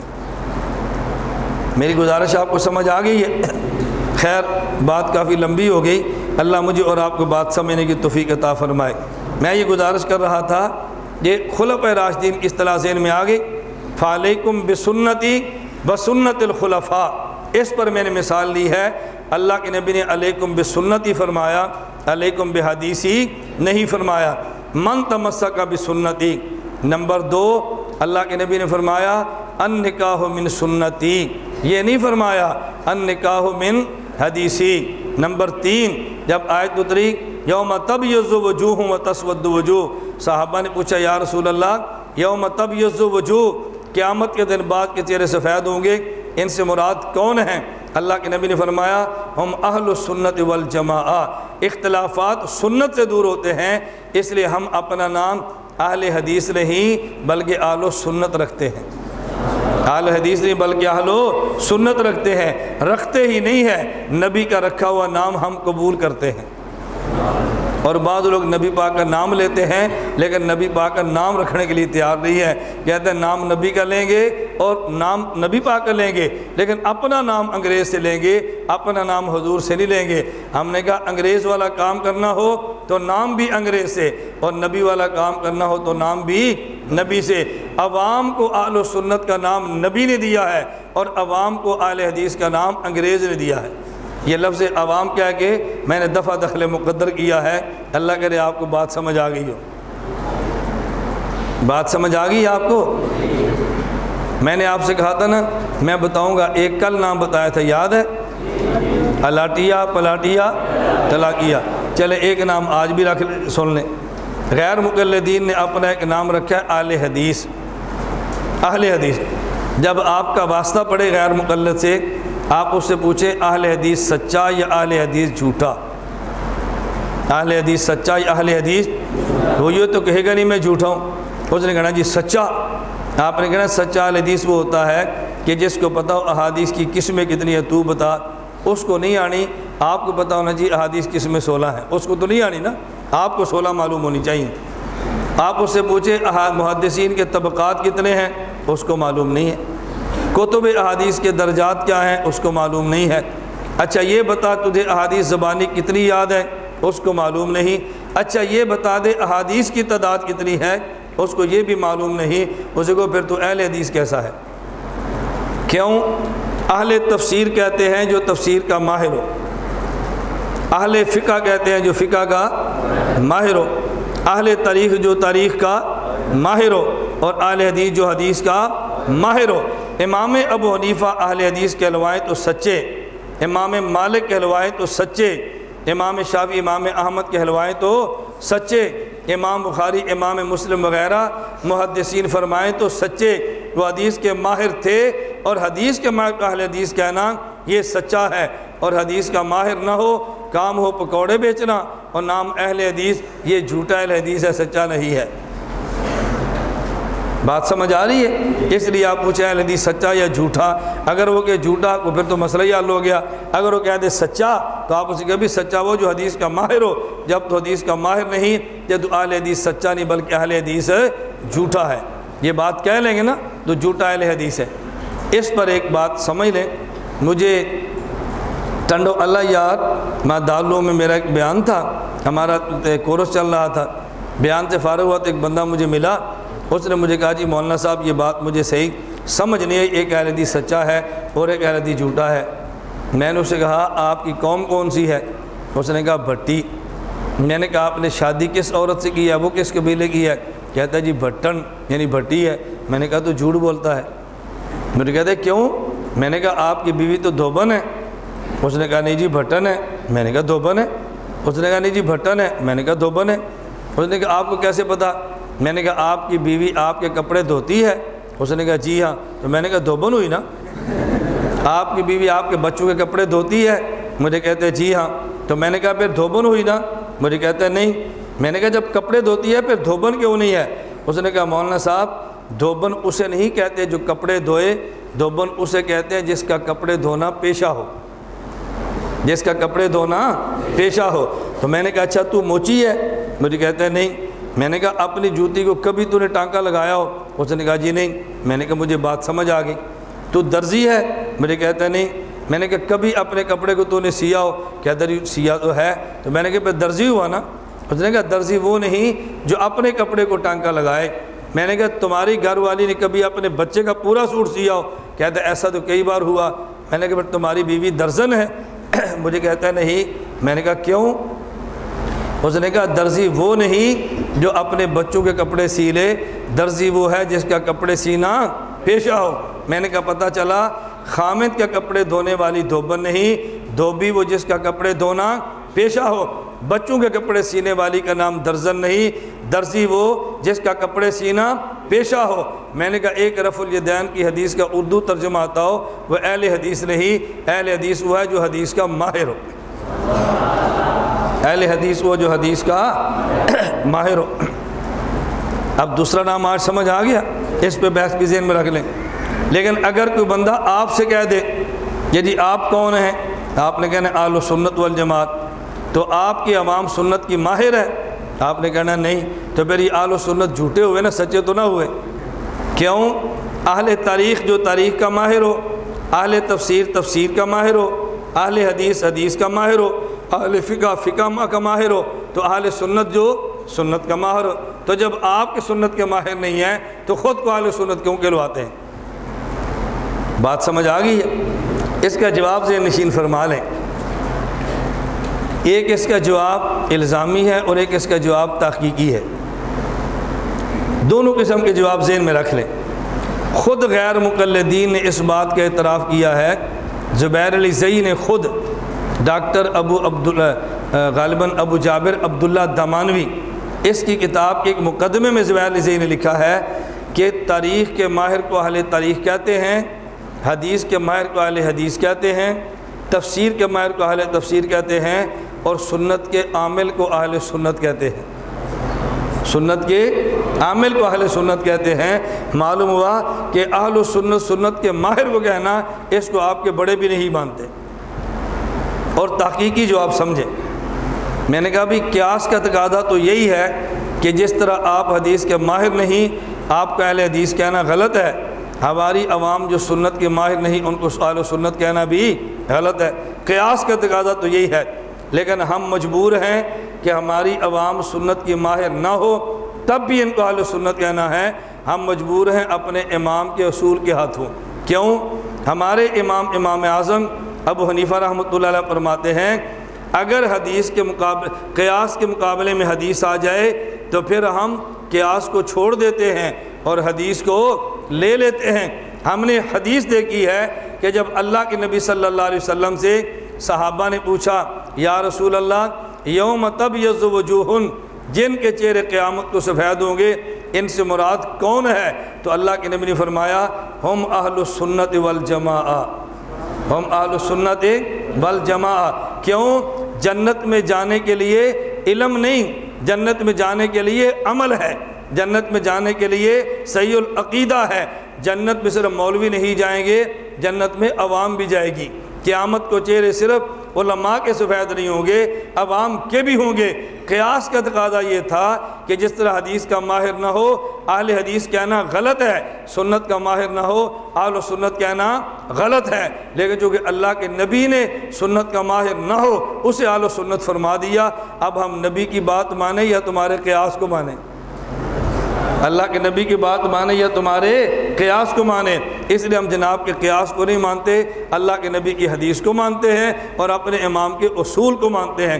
ہمارے امام نے فرما دیا جب قیاس کے مقابلے میں حدیث آ جائے پھر قیاس کو چھوڑ دیتے ہیں، حدیث پاک کو لے لیتے ہیں۔ فعلیکم بسنتی، رسول اللہ صلی اللہ علیہ وسلم نے فرمایا جب میرے دین میں اختلاف نظر آئے تو پھر میری سنت پہ عمل کرنا ہے اور سنت اختلافات سے تم نے نکل جانا ہے۔ آگے فرمایا بسنت الخلفاء، اور اگر میری سنت میں اس کا حل نہ ملے تو پھر سنت خلفاء الراشدین المہدیین، خلیفہ راشد کی سنت سے تم نے اختلاف سے نکلنا ہے۔ میں 4 مسئلے پیش کرتا ہوں کہ جس میں امت کا اختلاف موجود ہے اور خلیفہ راشد کا فیصلہ بھی موجود ہے۔ نمبر 1 مسئلہ، آج جمہور علماء اور امت کا اجماع اس بات پر ہے کہ انبیاء علیہ السلام اپنی قبروں میں زندہ ہیں، اور ایک مخصوص ٹولہ جو اہل بدعت کا ہے ان کا نظریہ ہے انبیاء علیہ السلام اپنی قبروں میں زندہ نہیں۔ عوام پریشان ہے ان علماء کی مانے یا ان کی مانے، وہ بھی قرآن پڑھتے ہیں یہ بھی قرآن پڑھتے ہیں۔ رسول اللہ صلی اللہ علیہ وسلم فرمایا فَإِنَّهُ مَن يَعِشْ مِنكُم بَعْدِي فَسَيَرَى اخْتِلَافًا كَثِيرًا فَعَلَيْكُم بِسُنَّتِي وَسُنَّتِ الْخُلَفَاء، میرے دین میں اختلاف نظر آئے خلیفہ راشد کے فیصلے پر عمل کرنا۔ حضرت ابو بکر صدیق رضی اللہ تعالیٰ عنہ امت کے پہلے خلیفہ راشد حضور پاک کے جانشین ہیں۔ جب انتقال کا وقت آیا آپ نے وصیت فرمائی کہ مجھے غسل کفن کے بعد جنازے کے بعد میری چارپائی کو اٹھانا اور نبی پاک کی قبر کے باہر رکھ دینا اور پھر حضور سے اجازت مانگنا، اگر اجازت ملے تو مجھے دفن کرنا، اگر اجازت نہ ملے تو مجھے دفن نہ کرنا۔ امام فخر الدین رازی رحمۃ اللہ علیہ تفسیر کبیر سورہ کہف میں لکھتے ہیں، فرماتے ہیں لما حملت جنازتہ الی باب قبر النبی صلی اللہ علیہ وسلم فنودی السلام علیکہ یا رسول اللہ، صدیق اکبر کی چارپائی کو اٹھایا گیا اور ان اللہ کے نبی کی قبر کے باہر رکھ دیا گیا اور صحابہ نے کہا السلام علیکہ یا رسول اللہ، ابو بکر بالباب، ابو بکر بالباب، حضور یہ صدیق دروازے پر آ گیا ہے۔ تو قبر سے آواز آئی ادخل الحبیب الی الحبیب، ادخل الحبیب الی الحبیب، یہ دوست کو دوست تک پہنچا دو۔ میں نے کہا خلیفہ راشد کے فیصلے نے بتا لیا اللہ کے نبی قبر میں زندہ ہیں۔ اگر حضرت صدیق کی خلافت یہ وصیت خلاف شرع ہوتی تو عمر جیسا جری صحابی کبھی خاموش نہ رہتا، اس وصیت کو بدل دیتے۔ وصیت پہ عمل کیا ہے اور فیصلہ صدیق کا ہے۔ نمبر 2، علماء اسلام کی رائے یہ ہے کہ 3 طلاق دو تو 3 ہے۔ اہل بدعت نے نئی رائے نکالی ہے یعنی 3 طلاق دو تو 1 ہے۔ عوام پریشان ہیں، 3 طلاق کو 3 والا بھی حدیث پڑھتا ہے اور 3 طلاق کو 1 والا بھی حدیث پڑھتا ہے، ہم کدھر جائیں؟ میں نے کہا ادھر جائیں جدھر اللہ کے نبی نے بھیجا ہے۔ رسول اللہ صلی اللہ علیہ وسلم فرمایا فَإِنَّهُ مَن يَعِشْ مِنكُم بَعْدِي فَسَيَرَى اخْتِلَافًا كَثِيرًا فَعَلَيْكُم بِسُنَّتِي وَسُنَّتِ الْخُلَفَاءِ الرَّاشِدِينَ الْمَهْدِيِّينَ۔ حضرت عمر رضی اللہ تعالیٰ نے فیصلہ فرما دیا فَلَوْ أَمْزَيْنَاهُ عَلَيْهِمْ فَأَمْزَى عَلَيْهِ، صحیح مسلم میں حضرت عمر کا فیصلہ موجود ہے، اگر کسی نے 3 طلاق دے دی تو 3 ہی شمار ہوگی، اس کو 1 شمار نہیں کریں گے۔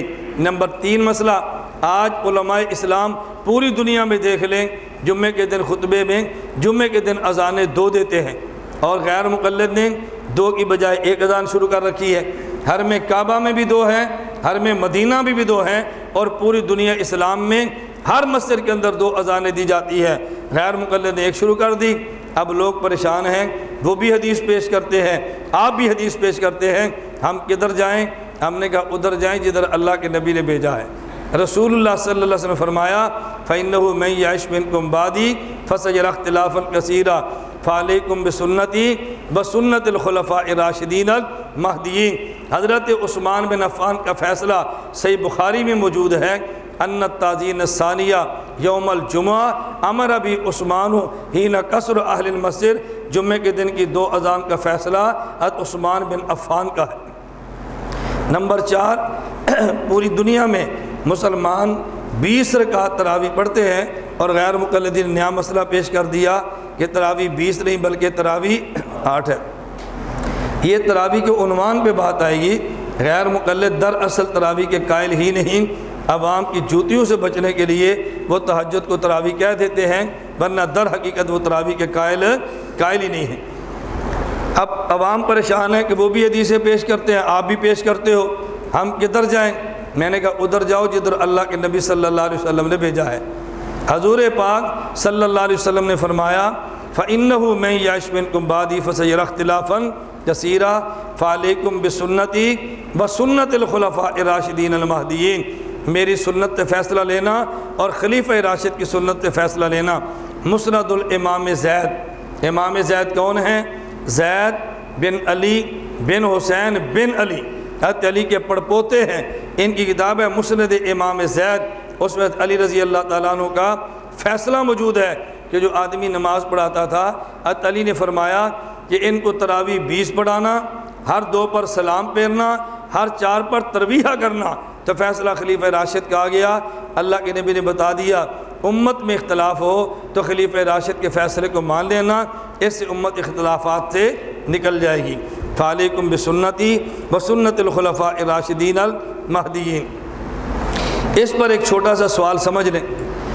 غیر مقلد اس حدیث کے خلاف آپ کے سامنے کچھ اجتہادی مسائل پیش کریں گے کہ دیکھو حضرت عمر رضی اللہ تعالیٰ عنہ کا یہ اجتہادی فیصلہ تھا، اور ان کے مقابلے میں ان کے بیٹے عبداللہ بن عمر رضی اللہ عنہ کی رائے یہ تھی۔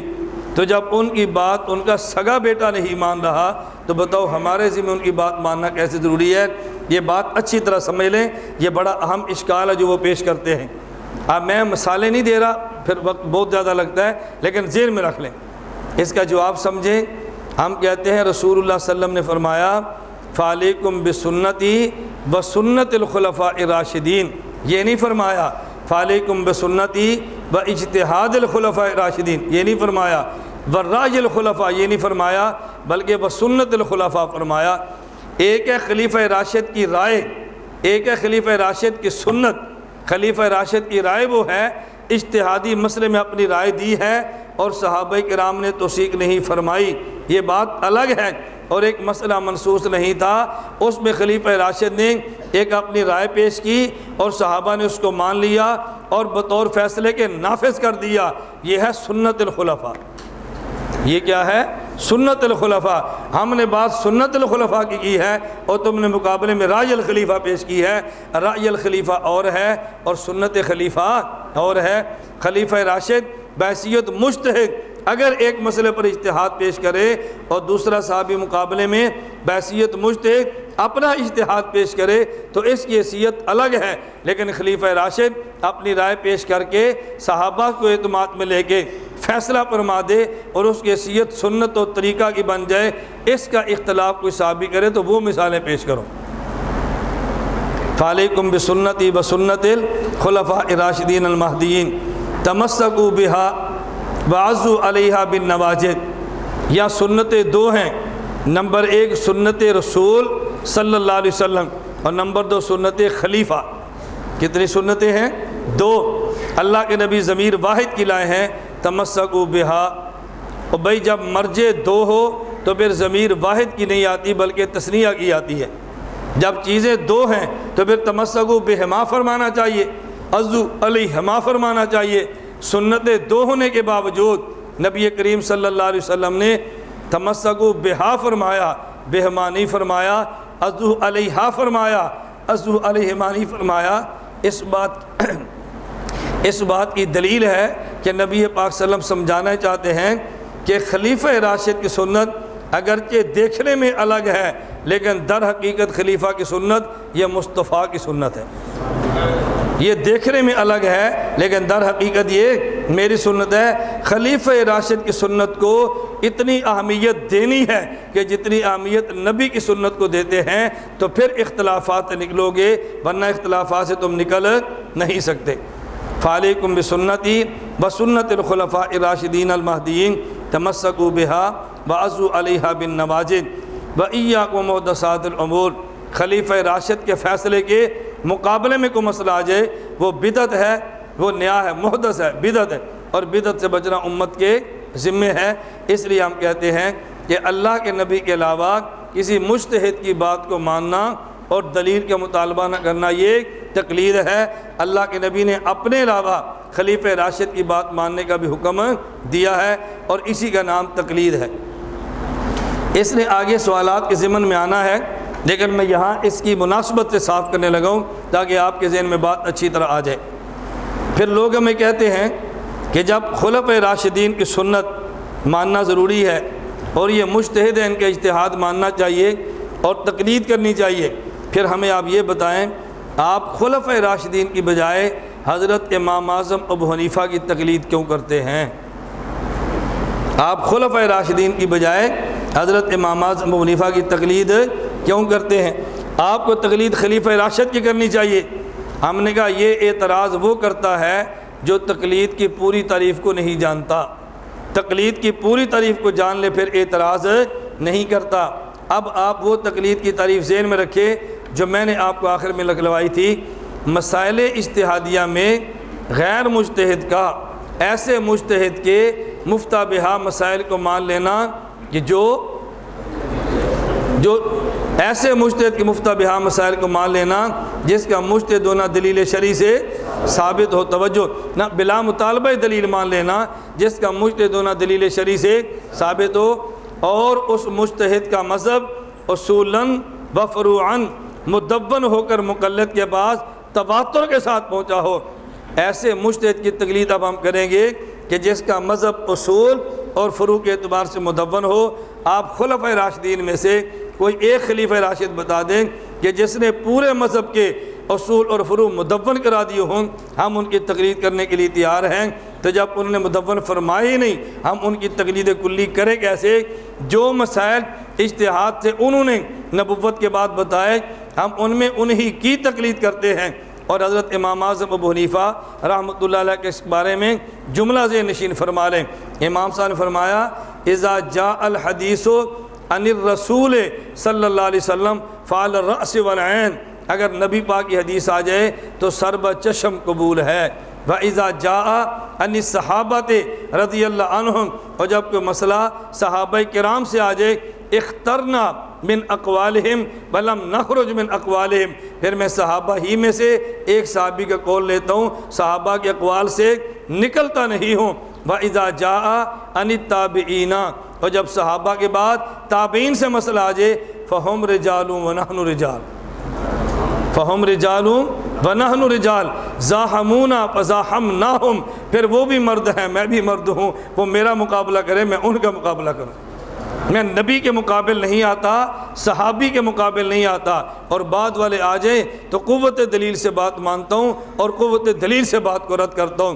معلوم ہوا ہمارے امام کا موقف یہ ہے، ہم خلیفہ راشد کے مقابل امام کی بات نہیں مانتے، ہاں امام کی کلی تقلید اس لیے کرتے ہیں کہ امام اعظم ابو حنیفہ نے اپنے مذہب کے اصول بھی لکھوا دیے اور اپنے مذہب کے فروع اور مسائل بھی لکھوا دیے۔ تقلید کے لیے ضروری تھا کہ مجتہد کا مذہب مدون ہوتا، کیونکہ خلیفہ راشد کا مذہب مدون نہیں ہے، اس لیے ہم نے اس مذہب کی، اس لیے ہم تقلید کلی بھی نہیں کرتے۔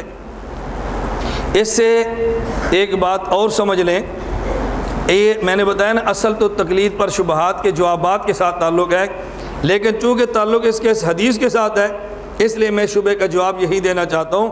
بہت سارے شبہات تقلید پر ایسے ہیں کہ جن کے شبہات میں ساتھ ساتھ دے چکا ہوں، مستقل ہمیں جوابات کی ضرورت پڑے گی نہیں، ساتھ ساتھ میں نے جواب دے دیے۔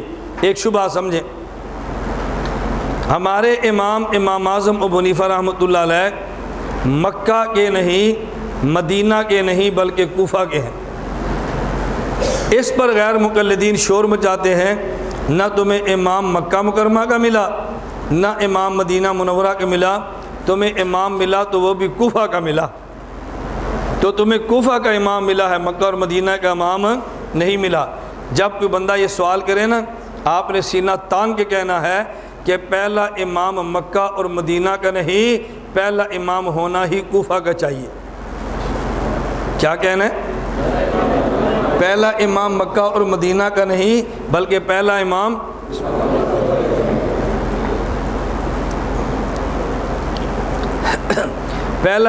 مکہ اور مدینہ کا نہیں بلکہ پہلا امام ہونا ہی کوفہ کا چاہیے۔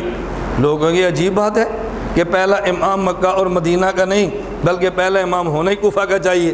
آپ کہنا آپ دلیل ہماری سن لیں، اگر پسند آئے تو قبول فرمائیں، نا پسند آئے تو مقابلے میں دلیل عنایت فرمائیں، لڑنے کی ضرورت کیا ہے؟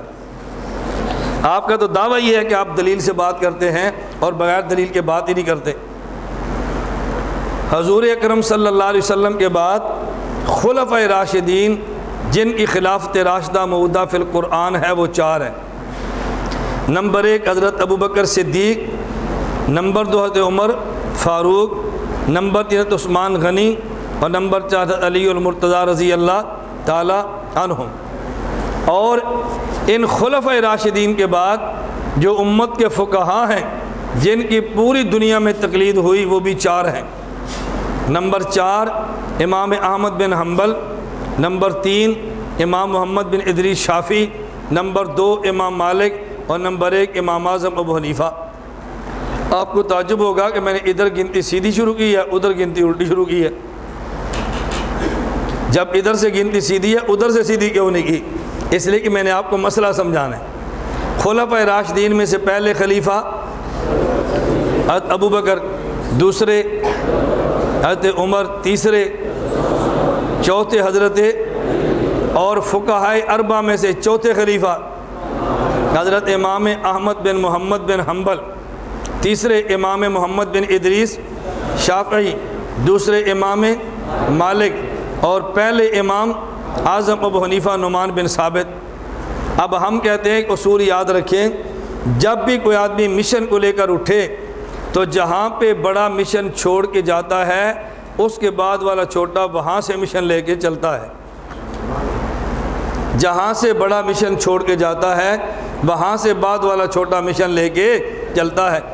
حضور اکرم صلی اللہ علیہ وسلم داعی اور مبلغ اللہ کے نبی تھے، تو اللہ کے نبی مدینہ سے گئے ہیں تو ان کے جانشین ابوبکر صدیق مدینہ سے چلے ہیں۔ حضرت ابوبکر رضی اللہ عنہ مدینہ میں وفات پائی ہے تو ان کے جانشین عمر مدینہ سے چلے ہیں۔ حضرت عمر رضی اللہ تعالیٰ عنہ نے مدینہ میں شہادت پائی ہے تو ان کے جانشین حضرت عثمان مدینہ سے چلے ہیں۔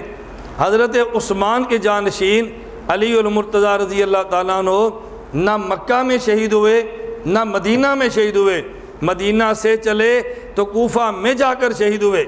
حضرت علی خلفائے راشدین میں سے آخری خلیفہ ہیں جو مدینہ میں شہید ہوئے۔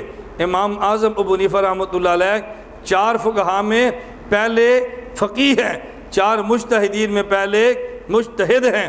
حضرت علی رضی اللہ تعالیٰ عنہ 4 خلفاء میں آخری خلیفہ ہیں، اور امام اعظم ابو حنیفہ 4 فقہا میں پہلے فقیہ ہیں۔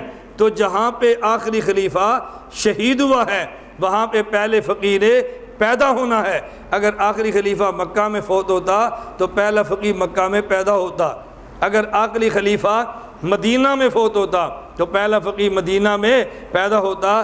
جب آخری خلیفہ کوفہ سے گیا ہے تو پہلے فقیہ نے کوفہ میں آنا تھا، اس لیے کوفہ آخری خلیفہ کی جائے شہادت ہے تو پہلے امام کی جائے ولادت ہے۔ بات سمجھ آ رہی ہے؟ اب بتاؤ پہلے امام کو کہاں آنا چاہیے تھا، مکہ، مدینہ یا کوفہ؟ اس لیے ہمارے امام کو آنا ہی کوفہ میں چاہیے تھا، اس میں اعتراض کی بات کون تھی ہے؟ لیکن یہ تب ہے جب آپ کو بات سمجھ آئے۔ میں اس لیے کہتا ہوں ہمیں سمجھ آئے نا تو پھر سمجھانا بہت آسان ہے۔ آدمی سینہ تان کے چلتا ہے اور اپنے علم کی دنیا میں مست ہوتا ہے، کوئی مجھ سے سوال کرے اور میں جواب دوں، اور اگر دل میں جواب نہیں ہوگا یہ چلتا بھی ہوگا اور پریشان بھی ہوگا کہ مجھ سے پوچھ نہ لے تمہارا امام کوفہ کا کیوں ہے، میں پھر کیا جواب دوں گا۔ اب یہ سوچتا ہے کہ پوچھ نہ لے، اور جب دل میں جواب موجود ہوگا تو پھر یہ سوچے گا اللہ کرے مجھ سے کوئی پوچھے۔ اور بات سمجھ آ رہی ہے آپ کو؟ اس لیے میں کہتا ہوں کہ اپنے موقف پہ انسان کو شرح صدر ہو تو پھر انسان چھپتا نہیں ہے، انسان باہر گھومتا ہے۔ اللہ کرے مجھ سے کوئی بات پوچھ لے۔ میں مکہ مکرمہ میں تھا تو چند ایک نوجوان جمع ہوئے، مجھ سے ایک نوجوان ایک نے ان میں سے سوال کیا کہ مولانا صاحب ہمارے امام اعظم ابو حنیفہ کوفہ کے ہیں؟ میں نے کہا جی ہاں۔ تو مکہ یا مدینہ کے کیوں نہیں ہیں؟ میں نے کہا میں 4 5 6 7 کتابوں کے نام لیتا ہوں اور آپ نے بتانا ہے ان کے مصنف کہاں کے ہیں۔ مجھے کہتا جی پوچھیں۔ میں نے کہا نمبر 1 قرآن کریم جو مکہ اور مدینہ میں ہے اس کا راوی مکہ اور مدینہ کا ہے یا کوفہ کا ہے؟ مجھے کہتا جی کوفہ کا۔ تو میں نے کہا کوفہ کا امام ہونا قابل اعتراض ہے تو مجھے بتائے کوفہ کا امام قرات ہونا قابل اعتراض کیوں نہیں ہے؟ کوفہ کا امام فقہ ہو تو قابل اعتراض ہے اور کوفہ کا امام قرات ہو تو پھر قابل اعتراض کیوں نہیں ہے؟ مجھے بات سمجھائیں۔ اچھا نمبر 2 میں نے کہا آپ یہ بتائیں کہ قرآن کریم کے بعد نمبر کس کتاب کا ہے؟ اس نے اپنی تحقیق کے مطابق بتایا کہ صحیح بخاری کا ہے۔ میں نے کہا حضرت امام محمد بن اسماعیل بخاری یہ مکہ کے ہیں یا مدینہ کے ہیں؟ مجھے کہتے ہیں جی بخارا کے ہیں۔ میں نے کہا تمہیں کوئی مکہ اور مدینہ کا ایسا امام نہیں ملا جس کی کتاب قرآن کریم کے بعد پہلے نمبر کی ہوتی۔ میں نے کہا بخاری شریف کے بعد کون سی کتاب ہے؟ کہتے ہیں صحیح مسلم۔ میں نے کہا ان کے مصنف امام مسلم یہ مکہ کے ہیں یا مدینہ کے؟ مجھے کہتے ہیں نہیں۔ میں نے کہا کہاں کے ہیں آپ بتاؤ؟ نیشا پور۔ میں نے کہا نیشا پور مکہ مدینہ میں ہے؟ کہتے ہیں عجم میں ہے۔ میں نے کہا تمہیں کوئی مکی اور مدنی محدث نہیں ملا کہ جس کی کتاب مسلم کے درجے کی ہوتی۔ اس کے بعد کتاب کون سی ہے؟ مجھے کہتے ہیں جی سنن نسائی۔ میں نے کہا امام نسائی مکہ اور مدینہ کے ہیں۔ اچھا اس کے بعد کتاب کون سی ہے؟ مجھے کہتا ہے جی جامع ترمذی۔ میں نے کہا امام ترمذی محمد بن امام ترمذی یہ مکہ اور مدینہ کے ہیں؟ مجھے کہتا ہے نہیں ترمذ کے ہیں۔ میں نے کہا اس کے بعد کہتا ہے جی امام ابو داؤد۔ میں نے کہا یہ مکہ اور مدینہ کے سنن ابی داؤد کے مصنف؟ کہا جی نہیں۔ میں نے کہا کہاں کے ہیں؟ جی سجستان۔ میں نے کہا اچھا اس کے بعد کتاب کون سی ہے؟ کہا جی سنن ابن ماجہ۔ میں نے کہا امام ابن ماجہ مکہ اور مدینہ کے ہے؟ کہتا ہے نہیں جی قزوین۔ تو میں نے کہا مجھے سمجھ نہیں آ رہی، ایک فقہ پر تمہیں اعتراض ہے یہ مکہ مدینہ کی کیوں نہیں ہے؟ قرآن کا قاری بھی کوفے کا ہے، قرآن کا راوی بھی کوفے کا ہے اور سیاستہ کے مصنف بھی نہ مکہ کے ہیں نہ مدینہ کے ہیں، ان میں اعتراض کوئی نہیں اور صرف اعتراض تنہا امام اعظم ابو حنیفہ پہ۔ معلوم ہوا کوفہ کا نہ ہونا یہ قابل اعتراض نہیں، اگر یہ قابل اعتراض ہوتا تو پھر اعتراض ان سب پہ ہوتا، تنہا امام اعظم ابو حنیفہ پر نہ ہوتا۔ وجہ کوئی اور ہے، میں وہ بتاؤ جو وجہ ہے۔ میں نے کہا اچھا مجھے یہ بتائیں کہ وہ ائمہ جن کی دنیا میں تقلید ہوتی ہے وہ امام کتنے ہیں؟ کہتا ہے جی 4۔ میں نے کہا نمبر 1 چلیں نمبر 1 امام اعظم ابو حنیفہ۔ میں نے پوچھا کہاں کے ہیں؟ کہتا ہے جی کوفہ کے۔ میں نے کہا نمبر 3 امام شافعی کہاں کے ہیں؟ کہا جی مصر کے ہیں۔ میں نے کہا نمبر 4 امام احمد بن حنبل کہاں کے ہیں؟ کہا جی عراق کے ہیں۔ میں نے نمبر 2 جان بوجھ کے چھوڑ دیے۔ میں نے کہا پہلے امام ابو حنیفہ کہاں گئے؟ کہا جی کوفہ کے۔ میں نے کہا تیسرے امام شافعی کہاں گئے؟ کہا جی مصر کے۔ میں نے کہا چوتھے امام احمد کہاں گئے؟ کہا جی وہ عراق کے۔ تو میں نے کہا آپ تقلید کس امام کی کرتے ہو؟ یہ کوفہ والے کی؟ کہتا ہے نہیں۔ نہ میں نے کہا کس کی کرتے ہو؟ کہا جی مصر والے کی۔ میں نے کہا کیوں؟ امام مالک مدینہ کے ہیں تو مدینے والے کی تقلید کرو نا۔ نہیں سمجھے؟ جو امام مدینے کا تھا تم اسے نہیں مانتے، جو مصر کا ہے اسے مانتے ہو۔ جو امام مدینے کا ہے اسے نہیں مانتے، جو امام عراق کا ہے اسے مانتے ہو۔ امام ابو حنیفہ مکہ کے ہوتے تو پھر آپ نے مان لینا تھا۔ اگر یہ مکہ اور مدینہ ہونے یہ باعث تھا کہ یہاں کا امام ہو تو میں نے کہا پھر تقلید امام مالک کی کرو، امام شافعی کی نہ کرو۔ اگر مدینہ کے امام کو ماننا ہے تو پھر آپ کو رفع الیدین نہیں کرنا چاہیے، کیونکہ مصر کا امام رفع الیدین کرتا ہے اور امام مالک رفع الیدین نہیں کرتے۔ عراق کا امام احمد رفع الیدین فرماتے ہیں اور مدینہ کا امام مالک رفع الیدین نہیں فرماتے۔